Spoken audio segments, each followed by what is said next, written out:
Hello and welcome to New Orleans, Louisiana. Today we're taking Amtrak's City of New Orleans up to Chicago, Illinois. Our journey begins at New Orleans Union Passenger Terminal. Opened in 1954, Union Passenger Terminal is the second Union station to serve New Orleans, the previous station located just west of the current facility. Union Passenger Terminal serves as the southern terminus for two of Amtrak's long-distance services. The Crescent to New York and City of New Orleans to Chicago both start and end here, the station serving just under 157,000 passengers in 2023. Connections to the local streetcar network are also available here, the southern terminus of the 46th streetcar line found beside the station building. New Orleans Union Passenger Terminal is an interesting post-war structure with a relatively simple layout. The station includes waiting areas for both bus and train passengers, ticket desks for each found below a mural depicting Louisiana and New Orleans. Sleeper passengers departing New Orleans gain access to the Magnolia Room, a quiet, sleeper-only waiting room. There are light snacks and drinks available in the Magnolia Room, but it's really the bare minimum of what anyone could consider a lounge. We don't get to hang out here long, as boarding begins within a few minutes of our arrival.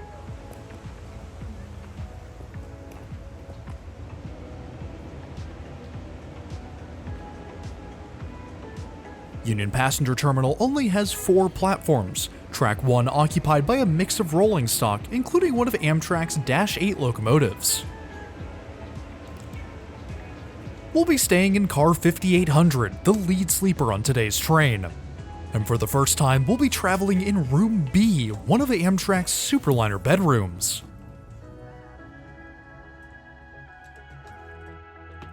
As expected, we depart right on time, the city of New Orleans leaving its namesake behind for our ride to the Windy City.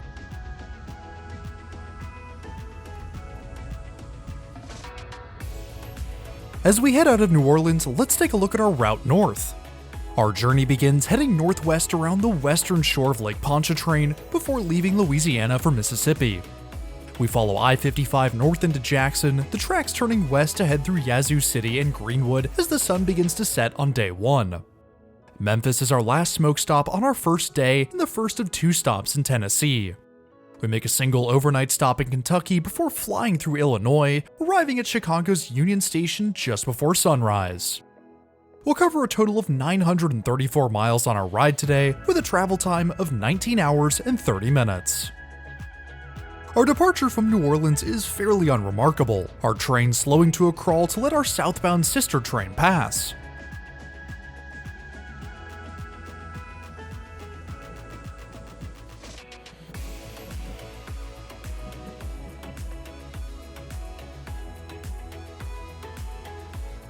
New Orleans fades as we head north, the Louis Armstrong International Airport, one of the last landmarks as we leave the city.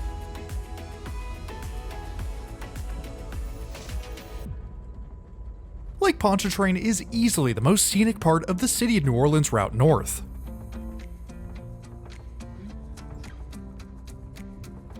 Both the railway and parallel roadway are suspended over the water below, both transportation modes crossing the Bonnet Carré Spillway. The roadway splits off overhead, the northbound tracks providing an uninterrupted view of the lake beyond.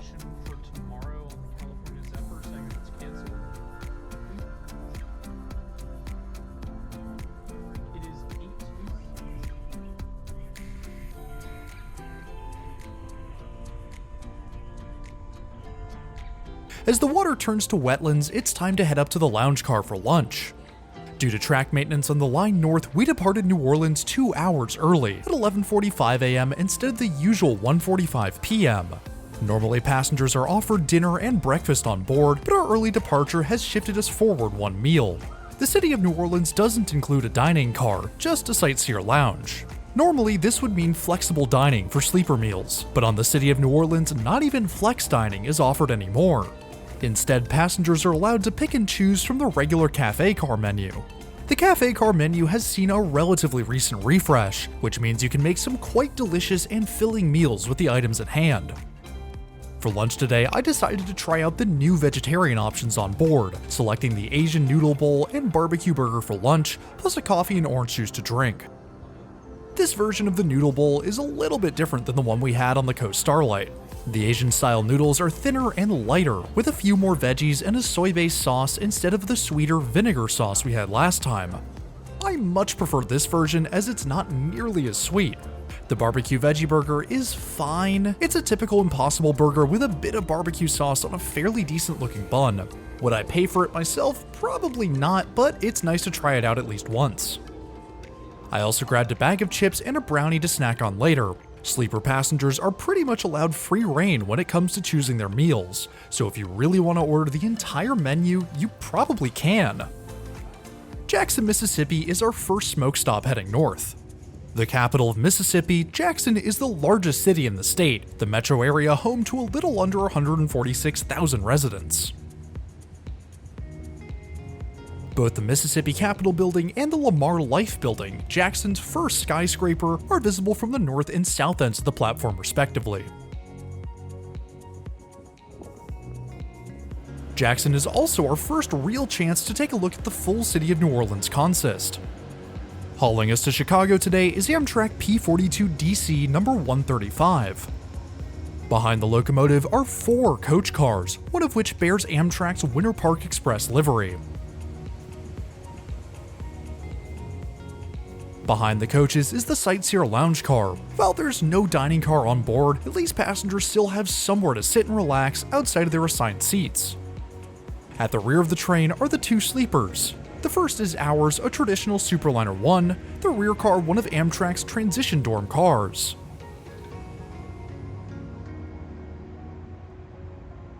As we get ready to depart Jackson, a Canadian National freight train rolls past. Despite stretching all the way to Louisiana, Canadian National is the owner of the tracks over which we travel.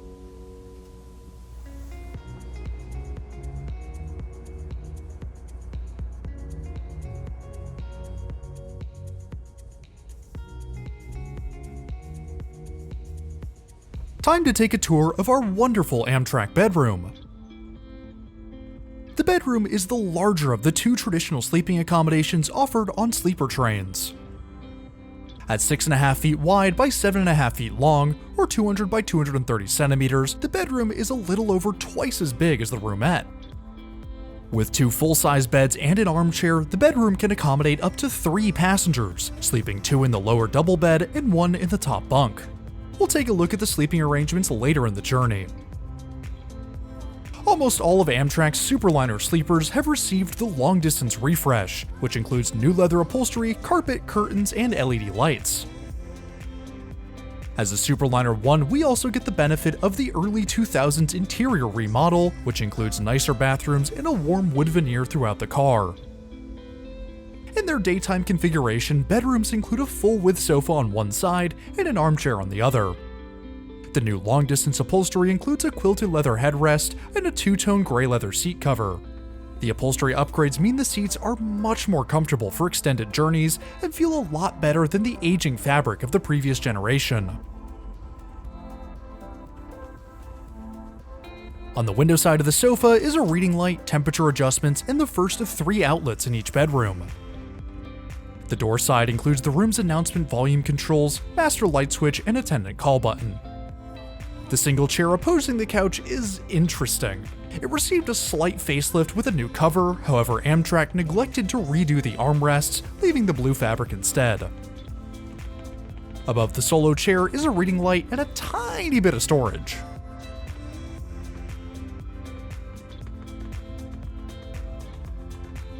Speaking of storage space, there isn't a lot outside of the floor space in the center of the room.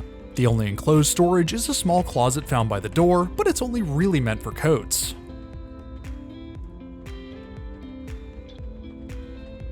Between the chair and sofa is the room's stowable table, cup holders, menu, and safety card. In addition to extra space, bedrooms include a private vanity, bathroom, and shower. The vanity is built into the bathroom wall, the sink framed by a set of outlets, soap, light controls, and trifold mirror. A medicine cabinet opens to reveal additional towels, soap, and cups. The room's trash can is built into the vanity, hidden behind a door below the counter. Behind the vanity is the combination bathroom and shower, the door for which is tucked away in the corner.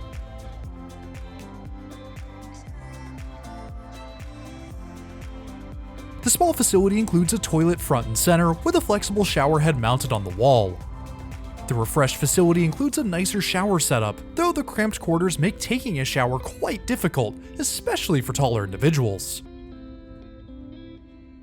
An added bonus of traveling in bedrooms is access to windows on both sides of the train. Each room includes the usual window, however the full-width nature of bedrooms allows passengers to enjoy sights through the aisle windows as well. I do have to say, the added space of the bedroom is quite nice. It's great being able to stretch out and relax, plus the private bathroom is an awesome addition. While I won't splurge for a bedroom on every journey, the occasional trip in the larger room is a must. The scenery along the City of New Orleans route is uninspiring to say the least. The route is very much a utilitarian one, the flat landscapes leaving little to be desired. That being said, if you're a fan of watching small towns and farmland roll by, then this route has everything. Greenwood is our next chance to step off the train and get some fresh air. Located about halfway between Jackson and Memphis, Greenwood is a shorter stop, the city of only 13,500 seeing little passenger traffic.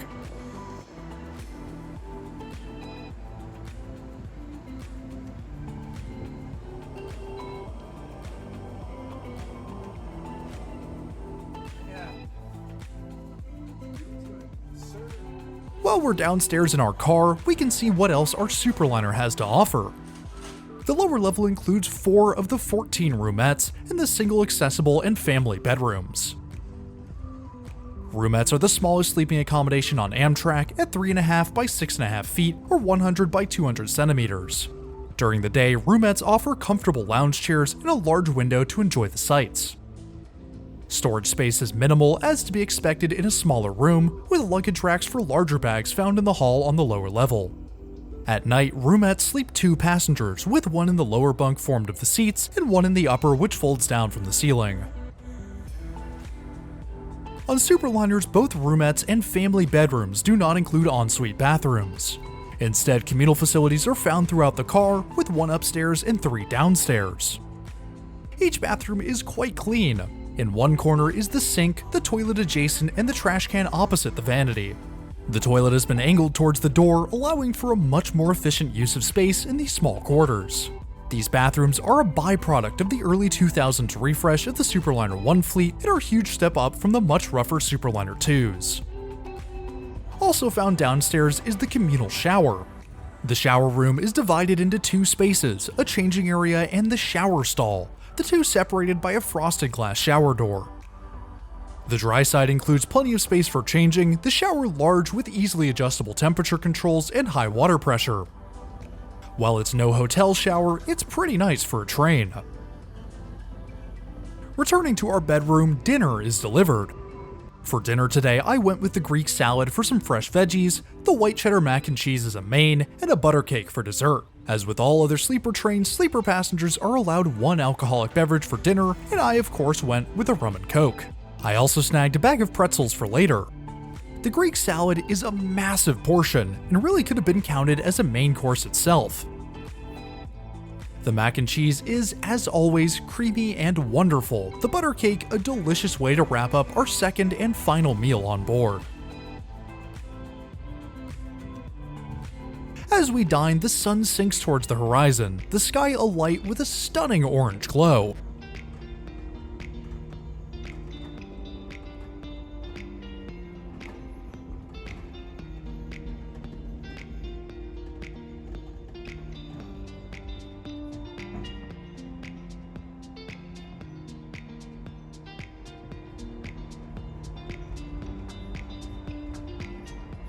We drift into darkness as we arrive in Memphis, Tennessee, the final smoke stop we'll see on the City of New Orleans.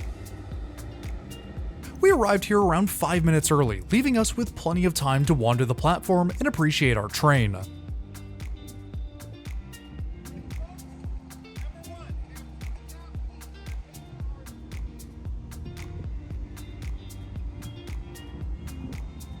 Up at the front, the local crew works to refuel our P-42, a walk around and final checks performed to ensure a safe and uninterrupted ride up to Chicago.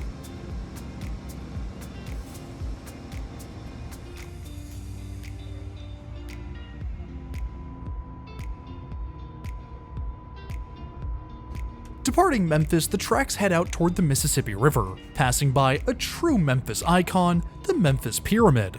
More commonly known as the Bass Pro Shops Pyramid, the building stands at 98 meters tall, the 8th tallest pyramid in the world, and is home to the largest Bass Pro Shops outdoor store in the United States.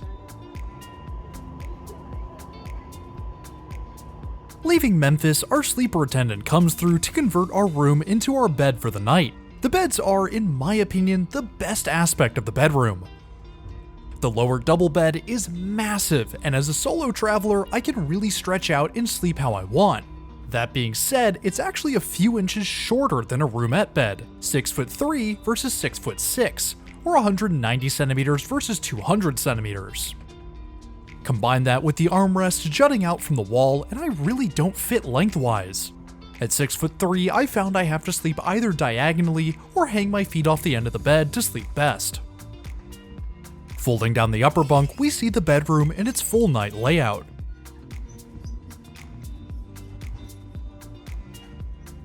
The ladder clips into the upper bunk, having been stored in a cubby by the door during the day.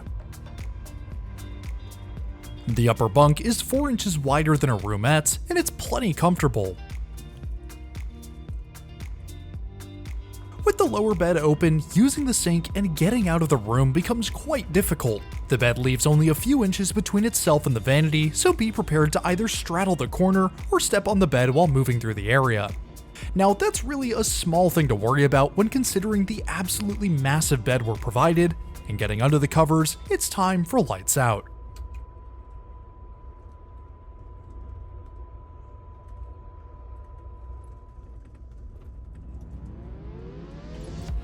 The morning of day 2 comes quicker than I would have liked.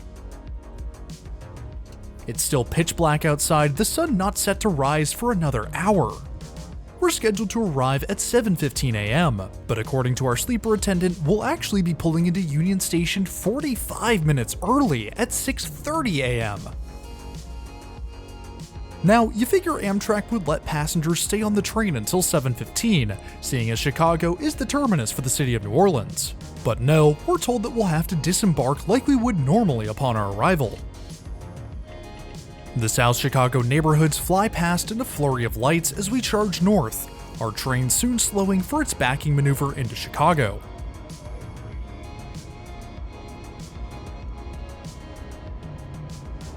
Metro Chicago Yard passes us on the left, a morning commuter train pacing us into Chicago's Union Station.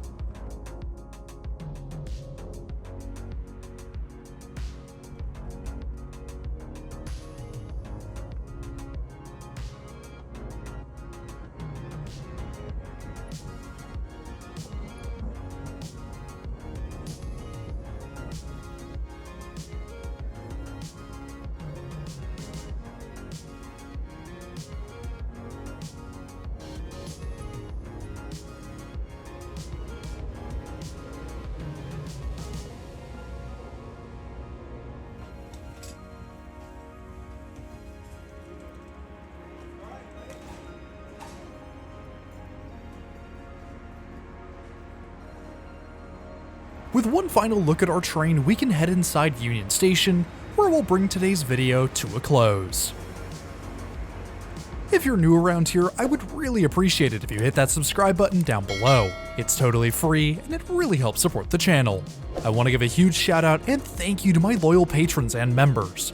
Y'all are amazing and your incredible generosity is greatly appreciated. If you too want your name in the video or just want to support the channel in more ways than one, then head on over to the links in the description below.